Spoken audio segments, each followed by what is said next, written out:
আসসালামু আলাইকুম। আশা করি সবাই ভালো আছেন। আমি আজকে সাবুদানার মিষ্টি বানাবো।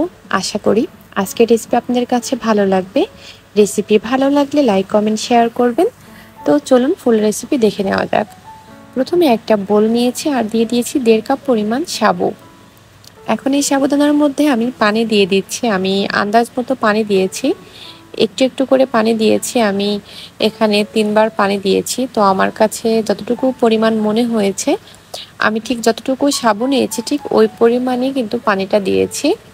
কারণ সাবুদানা যখন ভিজে যাবে তখন পানিটা কিন্তু একদম টেনে নিবে। আর যদি পানি কম হয় সেই ক্ষেত্রে ভিতরে শক্ত শক্ত হয়ে থাকবে আর এই মিষ্টিগুলো খেতে ভালো লাগবে না। এই জন্য আপনারা যখন বানাবেন একদম যতটুকু সাবু নেবেন ঠিক ওই পরিমাণ বুঝেই পানিটা দিয়ে জাস্ট 5 মিনিট ভিজিয়ে রেখে দিবেন। তারপর দেখবেন এরকম আঠালো একটা মিশ্রণ তৈরি হয়ে গেছে। আমি চামচ দিয়ে একটু নাড়াচাড়া করে দিচ্ছি। 5 মিনিট রেখে দেওয়ার পরে যদি আপনাদের কাছে মনে হয় যে এখনও একটু নরম আছে, সেই ক্ষেত্রে আপনি আরও 5 মিনিট রেখে তারপর মিষ্টিগুলো বানিয়ে নেবেন। আমি তাদেরকে দেখিয়ে দিচ্ছি মিষ্টিগুলো কেমন হবে। ছোট বড় সাইজ আপনাদের পছন্দ মতো বানিয়ে নিতে পারেন। আমি এখন একটা প্যান নিয়েছি আর এখানে মেজারমেন্ট কাপের মাপ হিসাব করলে 4 কাপ পরিমাণ তরল দুধ দিয়েছি। এই দুধটা আমি আগে থেকে জাল করে ঘন করে নিয়েছিলাম। আর দিয়ে দিচ্ছি এখানে 1.5 কাপ পরিমাণ চিনি। মিষ্টিটা আপনারা পরিমাণ বুঝে দিবেন, যেমন মিষ্টি খেতে চান সেই পরিমাণটা বুঝে চিনিটা দিয়ে নেবেন। এখন দিয়ে দিয়েছি একটা এলাচ আর সামান্য পরিমাণ লবণ। এখন আমি একটা একটা করে মিষ্টি বানাচ্ছি আর দিয়ে নিচ্ছি। আপনারা চাইলে আগে থেকেও বানিয়ে রাখতে পারেন। আমি আগে থেকে বানাইনি। আমি দুধটা যখন ভালোভাবে ফুটে উঠেছে তখনই আমি মিষ্টিগুলো বানিয়ে দুধের মধ্যে ছেড়ে দিয়েছি। আমি এখানে কিন্তু একটু বড় সাইজের মিষ্টি বানিয়েছি। আপনারা চাইলে ছোট বড় আপনাদের পছন্দ মতো মিষ্টিটা বানিয়ে নিতে পারেন। আর যখন দুধটা ভালোভাবে ফুটে উঠবে তখনই কিন্তু এই সাবুদানার মিষ্টি দিতে হবে। আগে থেকে দিলে কিন্তু গলে যাবে যদি দুধটা ভালোভাবে না ফোটে।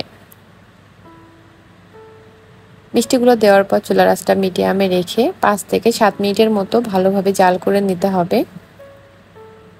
দেখে কিন্তু বুঝতে পারছেন দুধটা অনেক ঘন ছিল, যেহেতু আমি আগে থেকে জাল করে ঘন করে নিয়েছিলাম। আর আমি এখন এর মধ্যে 1/3 কাপের মতো গুঁড়া দুধ দিয়ে নেব। গুঁড়া দুধটা অবশ্যই দেওয়ার চেষ্টা করবেন, তাহলে এই দুধের শিরাটা ঘন হয়ে যাবে আর এই মিষ্টিটা খেতে খুবই ভালো লাগবে। আমি গুঁড়া দুধ দিয়ে নিয়েছি। এখন একটা স্প্যাচুলা দিয়ে দেখতে পাচ্ছেন খুব ভালোভাবে মিশিয়ে নিচ্ছি। আপনারা চাইলে আরও ঘন করতে পারেন। ঠান্ডা হওয়ার পরে একটু ঘন হয়ে যাবে, এই জন্য কিন্তু আমি নামিয়ে নিয়েছি। এখন আমি সার্ভ করে দেখিয়ে দিচ্ছি কেমন হয়েছে। আর গরম গরম এই মিষ্টিটা খেতে খুবই মজার হয়। আর আপনারা চাইলে ঠান্ডা করেও খেতে পারেন, যার যেভাবে ভালো লাগে সেভাবেই কিন্তু এই মিষ্টিটা খেতে পারেন। আশা করি আজকের রেসিপি আপনাদের কাছে ভালো লেগেছে।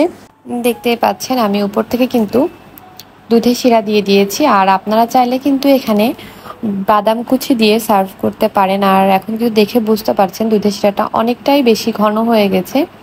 এভাবে যদি ফ্রিজে রেখে দেন তাহলে কিন্তু খেতে অনেক বেশি মজা লাগে। আর গরম অবস্থায় তো মজা লাগেই। আপনাদের যার যেরকম ভালো লাগে ট্রাই করতে পারেন। আশা করি রেসিপি ভালো লেগেছে। ভালো লাগলে ট্রাই করবেন। আর কেমন হয়েছে কমেন্ট করে জানিয়েন। সবাই ভালো থাকবেন, সুস্থ থাকবেন। নতুন রেসিপি নিয়ে দেখা হবে। আল্লাহ হাফেজ।